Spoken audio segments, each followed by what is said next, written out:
everyone, this is the channel AgileSeeker, and today my guest is Jess Brock. She's more than 15 years Agile Leader, and she's Vice President Agility in Mind, and also an additional Agility Curated.com. Am I pronouncing this correct, Jess? Yeah, it's AgileCurated.com. Yeah. Okay.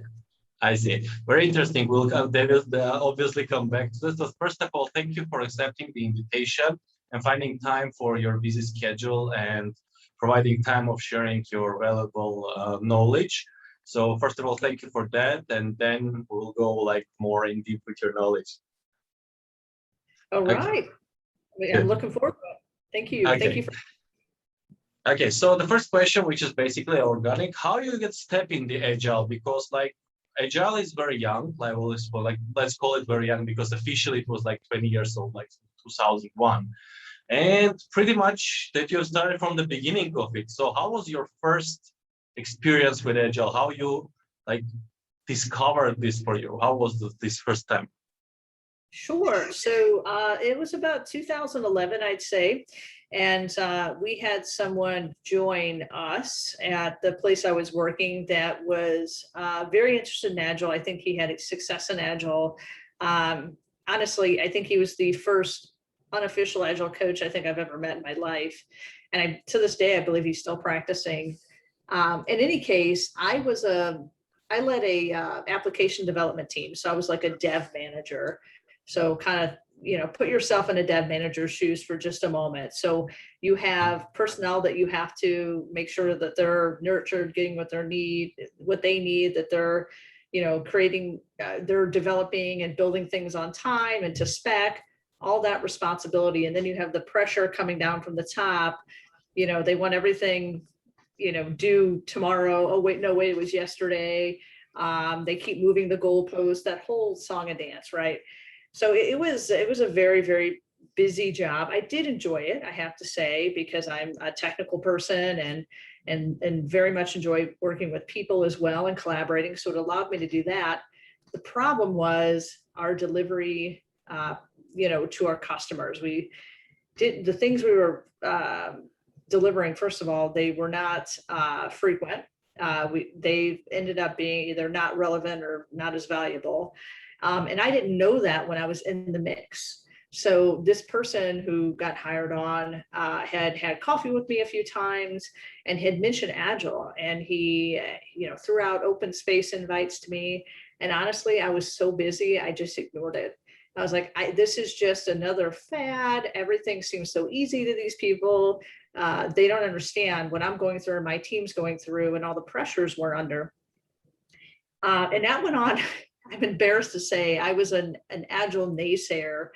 I was against it for a good year or so. And finally, one day, I just said, you know what, how would this even look? How would we even try it on to see if Agile is a good fit? And for my application team, and then the idea was to scale it out. So I took the bait and we started slow. I remember the first session was more of a retrospective workshop, just to sort of get a feel, sort of a discovery, if you will, just kind of get a feel from where we were at, what the climate was, what the team thought were our strengths and weaknesses, where we want to be, all that good stuff. And I remember it being about 10 minutes into that meeting, there was no structure, there wasn't really an agenda, and that freaked me out.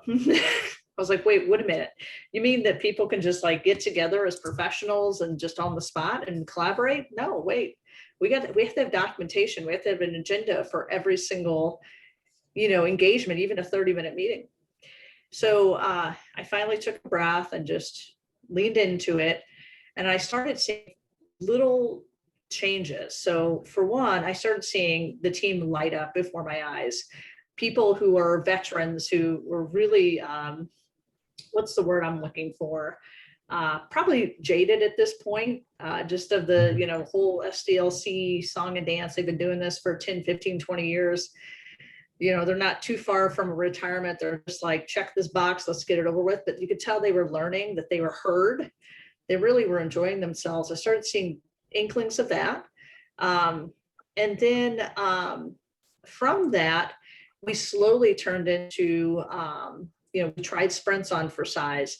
And it took some time. It wasn't a day or a week, but after a couple sprints, I started looking around and saying, holy cow, we are getting stuff done and it's the right stuff. And that's when things started clicking for me personally. And I became convinced. And then it snowballed out from there. Whenever I realized that the big bang approach and the stack of technical designs that were this thick weren't required in order to create amazing applications, software, products, etc., it was a huge game changer. I actually decided to stay in IT because there was a time where I was starting to consider maybe a different field because it was very complicated. And I just never, I had imposter syndrome. I felt like I could never keep up. There's just so much content to consume. But the truth is you don't have to consume it all. You don't have to drink from that fire hose. You know what I mean? You can take this in stride and really think about, what matters most, lean into that MVP mindset. And that was game changing. And, as you can imagine, I mean, this is over 10 years later. And now I've really went all in with agility in mind and taking a leadership role there. I see. So the very interesting concept that I heard from your story is that first of all, you had to convince that to yourself that the agile is working, that is worth your attention. And this is, I think, a very interesting concept that many people tend to miss. I mean, that it should start from yourself. So if you are possessing yourself like as an agile leader, as someone who will guide another person, the whole team to agility, you first need to believe in that self, because rather than that, there's a very interesting concept like doing agile versus being agile, this very controversial term. And I think this is the key to this. So firstly, I think the first person should be believing by himself, then rather transferring that knowledge. And speaking of that, I mean, your, let's call it transformation, or like becoming a believer. How was this change? I mean, how was the change for the team as well? Because mostly people who are said like close to retirement, they're a little bit not so flexible, and agile promotes extra flexibility. And this is very interesting how people who are working completely another way for the most part of their working career, how they change this stuff. And this is, I think, where the essence. How was the team reacting, and what kind of changes have you noticed in there?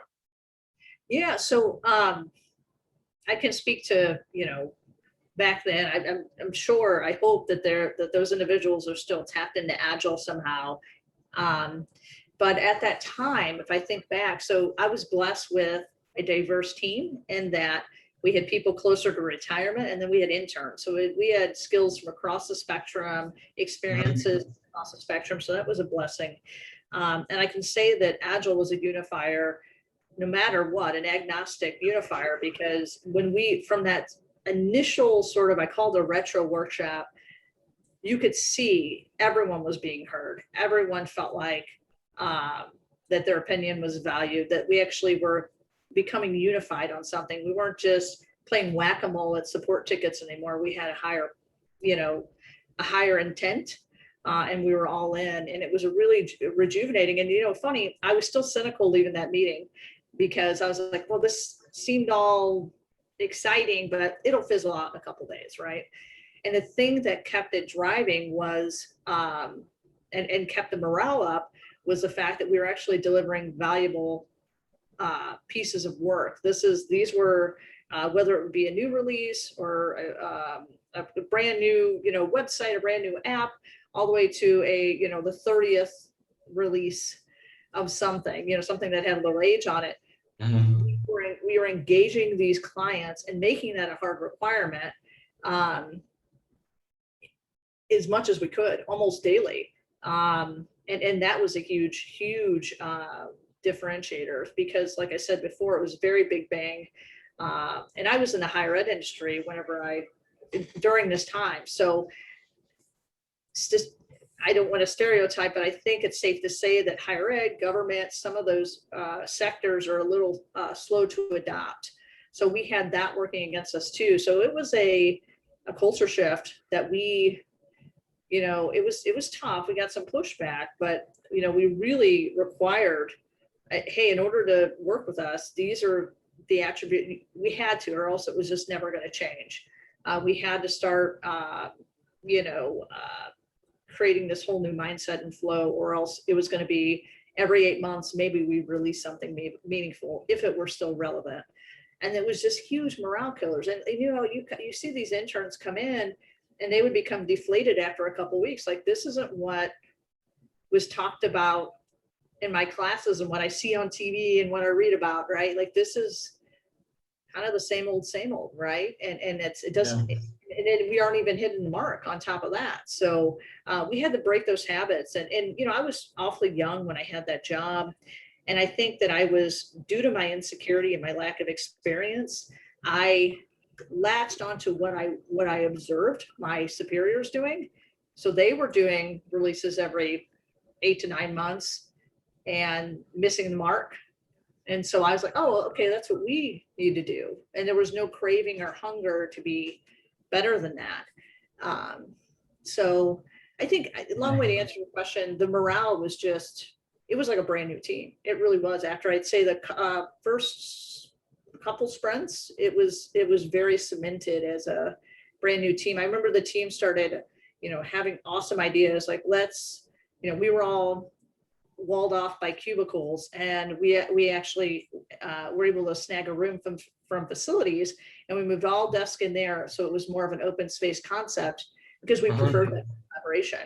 It was things like that you can't, like, how do you quantify that or articulate that? That's, you got to imagine the energy shift from walled off quiet cubicles to here we are seeing each other and collaborating any chance we can, and then having fun doing it and really rocking, like, really, and you could even see, I wonder if one of these days, maybe I'll do like a side-by-side comparison, like one of our websites we released, like before Agile and after. And it's because it's not that we were doing things faster and we just went through the motions and had sprints.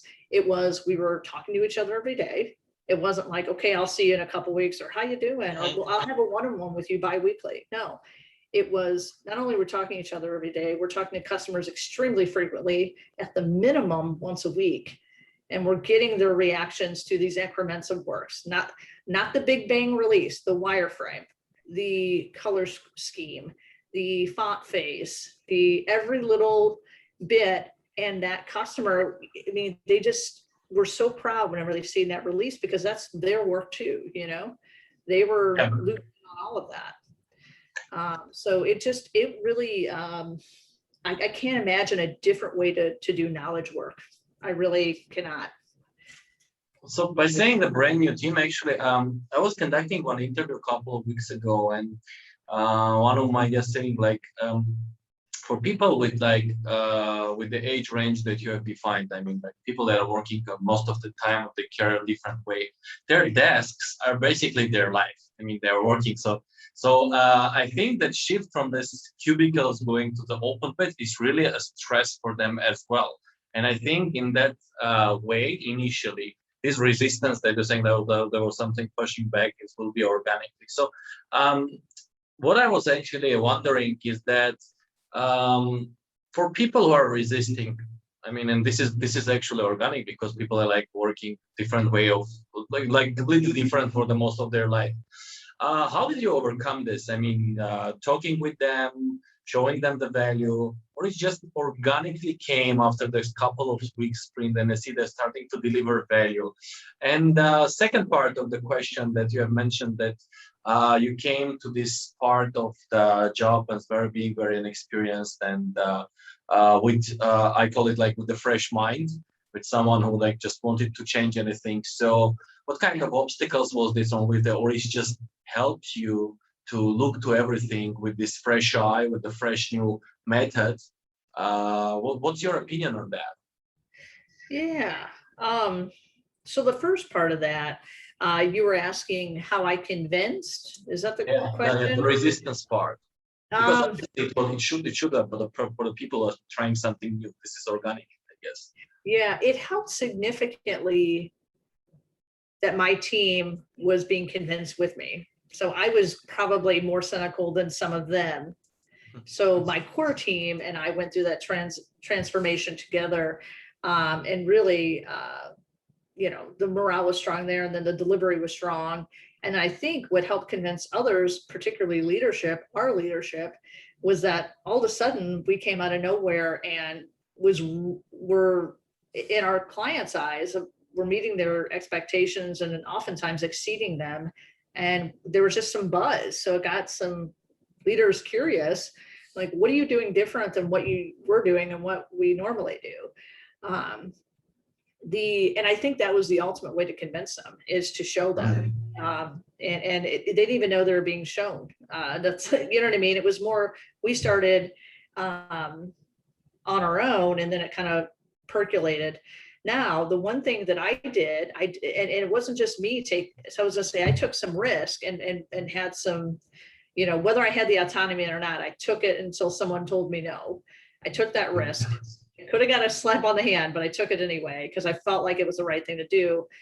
That sort of go and get it, sort of risk taking, percolated down to my team, which is awesome. As you know, makes it poises you better for product development, because you're experimental, you test hypothesis, you're not just stuck in your box and just copying off the next guy or the next company.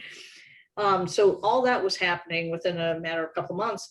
And then I started, like I said, requiring our clients to attend those weekly meetings, to, if you don't have the time to be responsive to us, then we can't engage you right now. And I started making those firm requirements, if you will. And all of a sudden, there was some pushback there, but my leadership supported me because it actually made sense and resulted in better quality and stronger delivery. So it was an easy, trust what she's doing, it works. And it wasn't like I was asking for the moon, right? It was, I'm not asking you to sit next to us, right? It's just be responsive, because we need to increment and get something delivered. And, obviously we have other clients to attend to too. So. Yeah, I see. We're looking for those ambitious organizations. So. I see. So what was the biggest team? I guess the next question will be, what was the biggest team that you ever guided? I don't like the word managed, so let's use more terms. What was the biggest one? I mean, in terms of count of people, not the biggest project, but the biggest team. Well, I mean, let me take a step back. Didn't we have another question about fresh eyes or something? Oh. Did you want to hit on that? Correct. Sorry, I missed it. Okay. No worries. Yeah. So I think, yes, I didn't come into this role with, it was more of, I was trying to shadow and assimilate into this role, given there was some turbulence. We had to get things corrected. So I was more in, what's the word I would use? I was more in response mode when I first took this role. And when things settled down, I started to slowly come to my own, have my own identity. And then I really started, I think, me being so young and energetic and just new to the industry and also the organization I work for, the fresh eye perspectives that you were kind of hitting on came a little bit later when we started talking about agile ways of working. And I started saying, hey, this isn't going to work unless these conditions are true with our customers, our team, our product, our quality, et cetera, et cetera. I started making these firm stances that started to really to blossom for me personally. But really, I'm speaking from my perspective. I think I really I go back to the diversity of the team from an experience perspective, from a background and social perspective. That was the true blessing. And then as for the number of people, I don't even know. I think anywhere from, you're talking about people who directly were under me? Yeah, I mean the direct, under the direct guidance, let's call it like this. Or maybe indirect, let's keep it free. I mean. Yeah.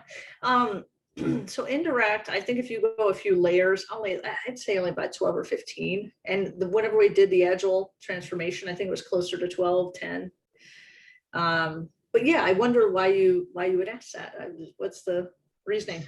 Because there is actually what's interesting for me is that there is a misconception, at least this part of the world, maybe that's as the team grows, the agility going down. I mean, there's the way the idea of the agile is that it's worked for the more small focused team. They keep the team as small as possible and everything this stuff. So I'm a strong disbeliever on this because I do believe that it's possible to organize through the agile values, principles, and mindset. I mean, with a big amount of people, with unified, as you mentioned, with the agility. So I just wanted to know your opinion about this, about does this actually, in terms of agile works in your opinion? I mean, with the big amount of people, like 15 people, it's not a small team, it's a big team. And how does agile works in this amount of people? Yeah.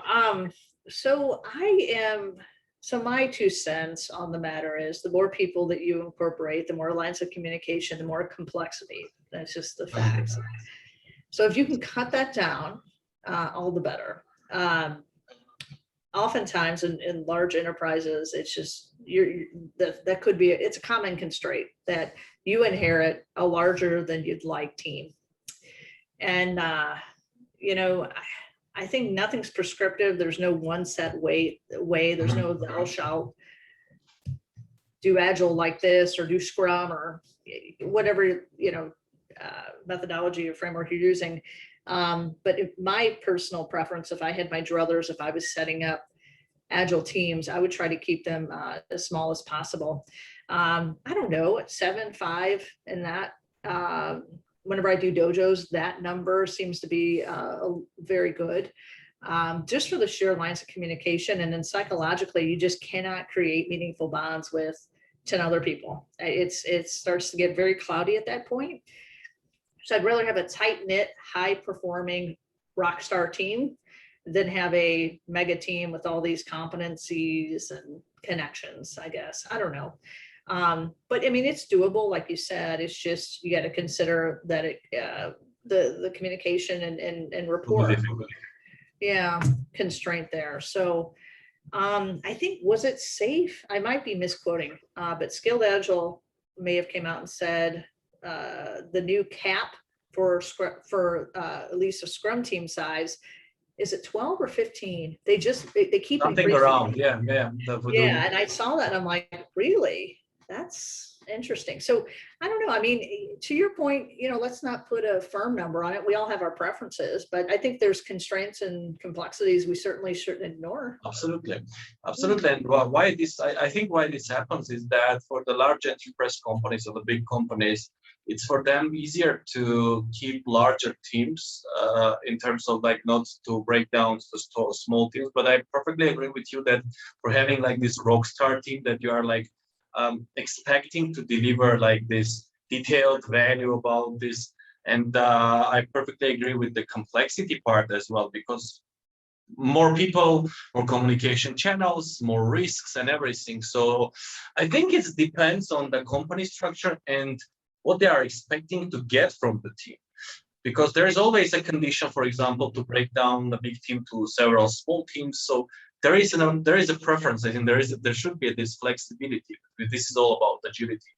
But I think this is the Scrum guide actually change was also dictated because the common trends are for having not so many small teams because not so many manageability maybe loses, maybe just an opinion, but to keep it bigger and that's why I think SAFe becomes more Skilled Agile becomes more and more popular, I guess.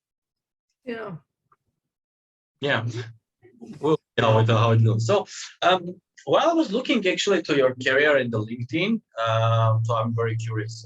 Sorry. So I see that there was a role that you as an agile coach. So just speaking in a couple of words about how was your, not calling it transformation, but starting from this, if we are coming back to the image of a person who just opened for himself the agility, having this rock star team delivering values, and then after some amount of time we have this role of agile coach, who is person who is one-to-many, let's call it like the other coaching people, showing them what is agility. what's changed inside? I mean, when you felt this, let's call it confidence of being able to transfer the whole amount of knowledge and everything, because this is a very responsible position in my, or a responsible role in my. Yeah, I think it is too. I really do, and it's an honor to for anyone to consider myself a coach, and I take that very, very seriously. I know that the impact that could come with that. I try to be mindful of my actions and words. It's something that could make work amazing or make work a pain. Or make your day go really well, or enlighten you for the remainder of your career. It could go, it could go south. So, and I actually just held an anti-patterns webinar on this last Thursday that talked about anti-patterns when it comes to agile coaches. So a lot of those anti-patterns are popping in my head right now. One that my favorite one, not to get off too far off a track, was the Messiah. So one that doesn't really coach people.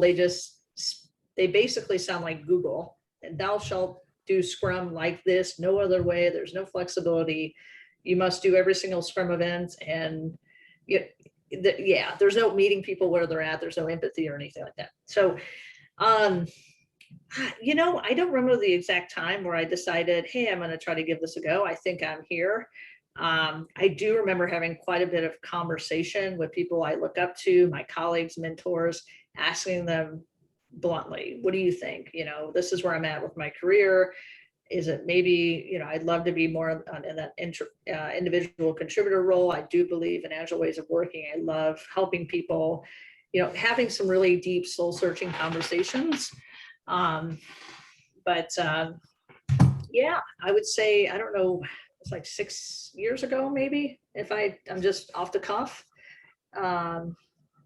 That's when I had a moment where I decided to look into coaching. I didn't even know it was a role. I thought it was, in a corporate sense that you could go apply for. And I don't even know if it really was back then. It's 7 or 6 years ago, but as much as it is now.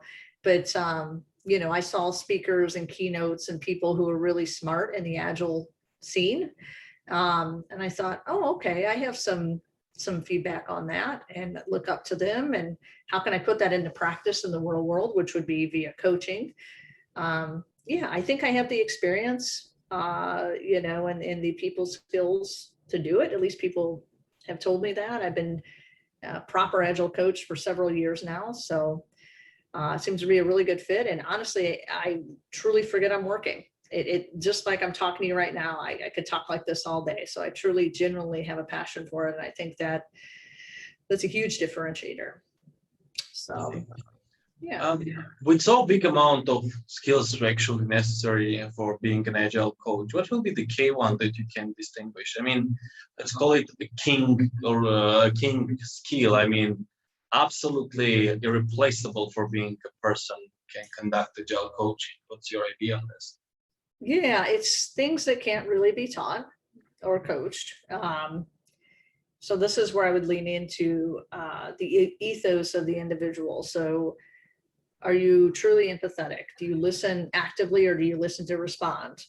Are you there to truly help and make impact, or are you there to check boxes and add fluff and sound smart? What is your true intent? And don't just go be a coach because it pays well and it sounds cool. It's they're really, you would truly let human beings down if you do that, and no one should even consider doing that, right? I would say the people skills would be the number one. That's a differentiator. The experience, it would be secondary. You have to have the street cred, right? You have to, if you're going to be someone who's going to be talking to a team. I talk to teams all the time technically because I am a big believer of dojos. I just gave a couple talks about them, including Agile 2021. That was what my talk was about. And, street cred being, I've had 15 years in IT, particularly app dev.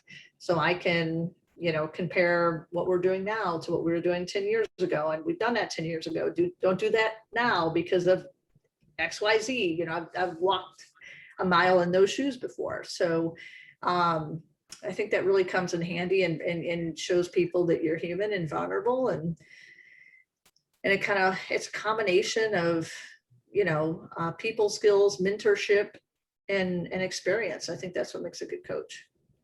I see.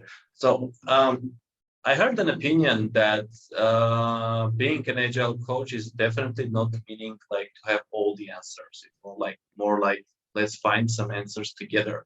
And one of the agile coach I hosted on my channel said that good thing is to show the team the vulnerability that I don't have all the answers that you are asking for, but we can find them together. So there is not saying a misconception, but there is a difference in attitude, in nature, in people mentality, let's call it like this. And in this part of the world, some part of it will be considered as, I don't know, risk. Let's call it like this. So you've been hired as a agile coach. You're supposed to know all the answers. So, what's your ideas on this, and how can be like in briefly manner? How can an agile coach, by showing this vulnerability, which is perfectly okay. I mean, not having all the answers, but not stepping in this risky zone of being like, why we hired you if you don't know these answers? Right. For one, I can tell you, and I think my coach colleagues would agree and nod their head to this, but you'd be surprised how many times good coaches know the answer, but they're intentionally waiting. They're waiting for you to, sometimes you have to live and learn. That is the best way to convince someone. That is my go-to way, to be honest with you. If you can afford to wait and learn, sometimes there's urgent needs, and that's another thing. But if there's time where you can kind of give this a sprint or two, let them figure it out, and then come in and say, okay, here we are, and then for retention purposes, it's far more powerful to pursue that lesson than trying to sound like a know-it-all, because no one's going to listen to someone being talked at, and it's just disrespectful. These are professionals you're working within some very difficult constraints. You got to respect that. I mean, coaches are lucky in that they're individual contributors and they get to just float around, that without very little penalty or risk. And I acknowledge that. And so that's one of the reasons I'm so strong in dojos, is that it forces coaches to actually show their skill, not just talk up here, but actually show what a good story looks like, show what a good feature looks like, show what good branching strategy looks like. I've done this before. Here's where my street cred shows. It's not just I'm good at talking, So anyway, that aside, so know that there's when you work with a legitimate coach, that sometimes that's a strategy. The withholding of the answer. So I mean, how good would it be if I just walked in and said, no, this is what you need to do, and just did it for you? That's not coaching. That's not coaching at all. That's like asking, are you familiar with Michael Phelps? I know, since the Olympics are happening right now, the US swimmer. That's like saying his coach swam for him. He would have never become a gold medalist if everyone swam for him, right? So in any case, so I want to set that aside. And if teams, leadership, or whoever you're working with, whether you're a contractor or you're a full-time coach, if anyone comes to you and kind of pushes back on you, seeming like you don't know anything, because you are brave enough to say, hey, I'm not going to BS you. I don't know 100%. I think it's this, and you show that vulnerability, then I would really question if that's the right organization for you. I don't know if they have the right mindset to even engage coaches. The other thing is, I would, maybe not go that far off the cuff, but in the beginning, incrementally start having that conversation, saying, what do you mean by that? Why do we have to know the answers? What gave you, really have that conversation, because if you don't, things will bubble up and turn bad. And then then you get to the point of no return. But I would say have that conversation. If anyone pushes back on that, really have that conversation until it feels solidified across the board. because you want to be taken seriously. You want to be shown as a value add. And if they still aren't getting it, then I empower you to look for some other place, because anyone who thinks agile coaches have a magic wand, or any role on this earth has a magic wand, they're fooling themselves. Wonderful. I mean, I'm fully aligned with this, because I've been personally listening this for so many times, and even being a level now like agile project manager or scrum master, and like, okay, guys, let's find what we can do in here. What does it mean to look together? Aren't you supposed to say us what to do?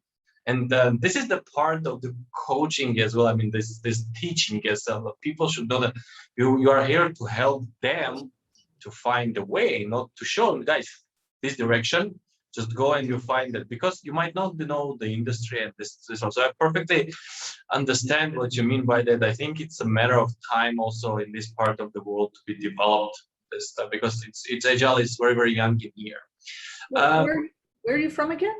It's Armenia. It's a very small country in Caucasus, and it's IT is booming here. And like last 6-7 years, it's like growing by 20% per year. And we were actually Yerevan, the capital, was one of the top 5 cities for doing an IT business in here. So it's very good in here. But that's why I'm trying to bring the agility in part, because I see this as a irreplaceable part of development in IT part. Speaking of this Agile Curated that you have mentioned, what's the core idea of it? What's the mission? I mean, let's call it like this.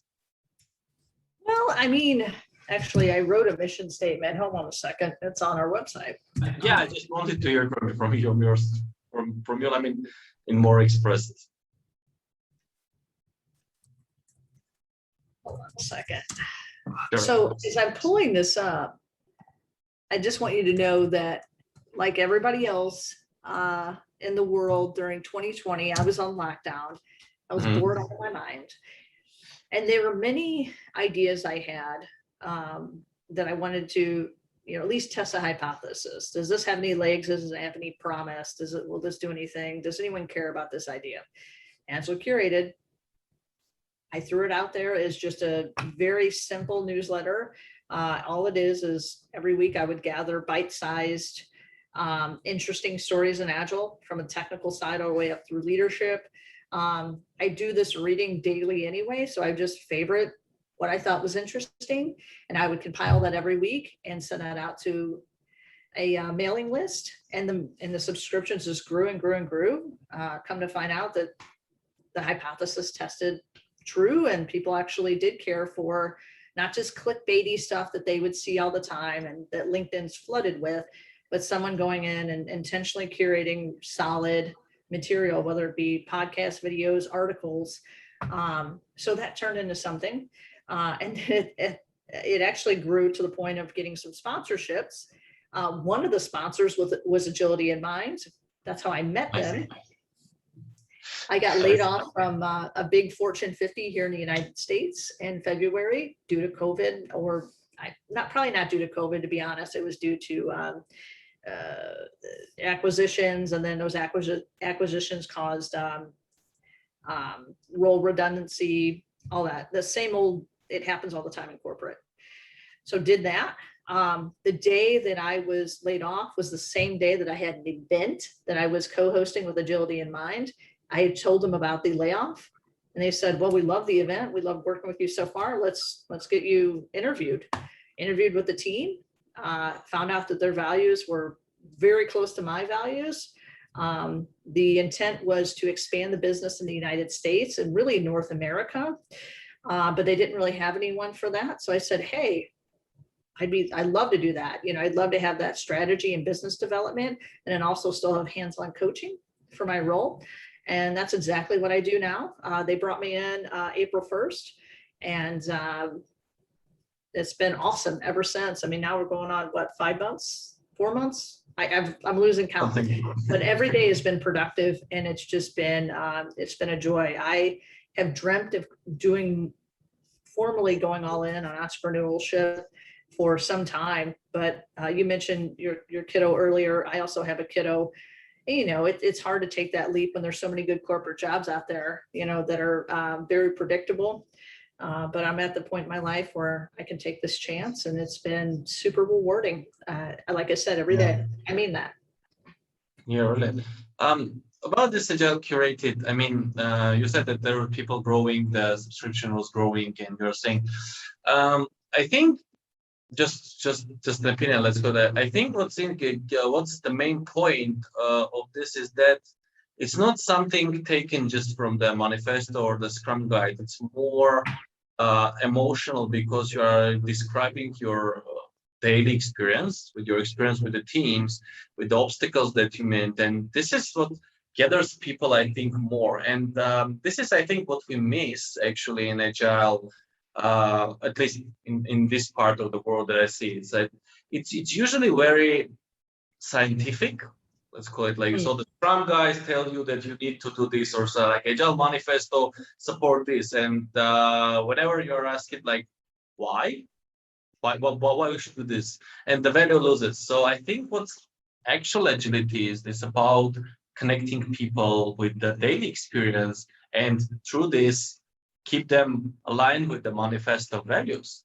I mean, so they just understand how it is working in ordinary life, because many people want to go this profession and they got connected with this one. So it's a perfect thing. I mean, this Agile Curated, just continue what you're doing with this, and I will be the next your subscriber for sure. Oh, And thank you. Yeah, and I've since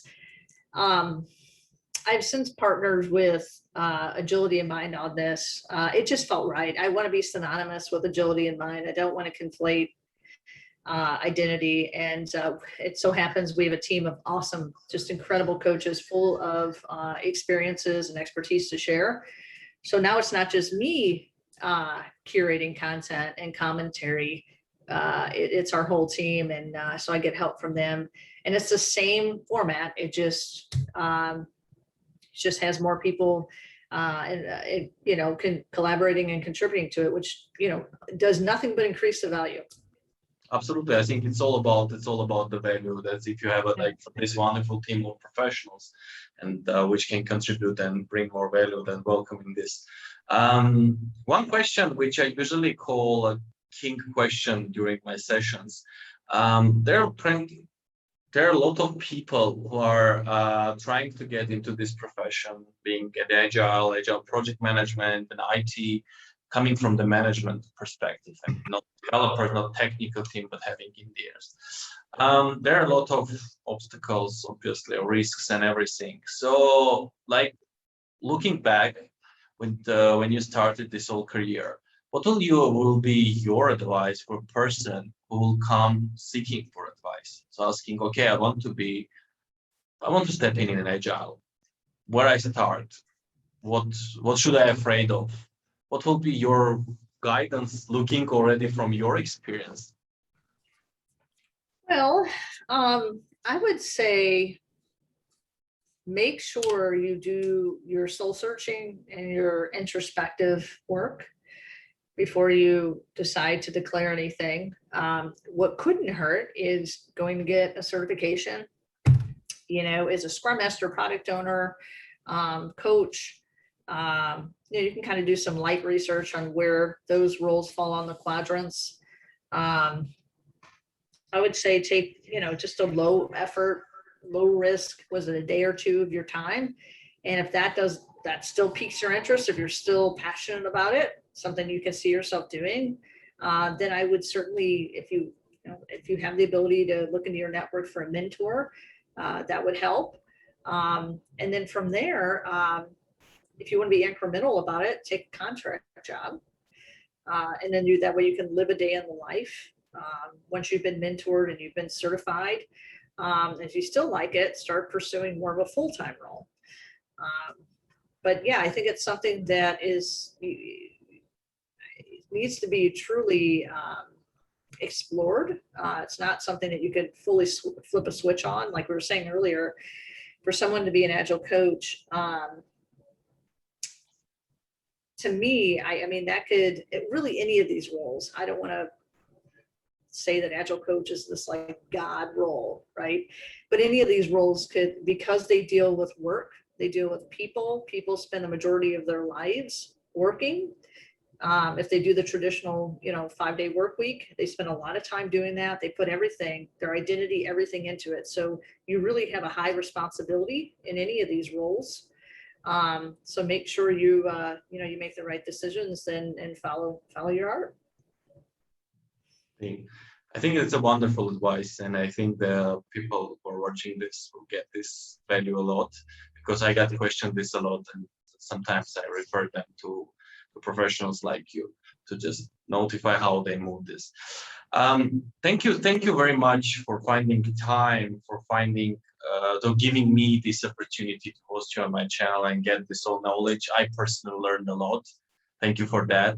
And for all our viewers, today my guest was Jess Brock, Vice President of Consulting in Agility in Mind, and also at Agile Curated. This time I pronounced it correctly. So I have this constant learning on my way. So we are on AgileSeeker, and we had interesting talk with interesting people. And today our interesting person was Jess Brock. Thank you for that. Thank you for finding time, Jess.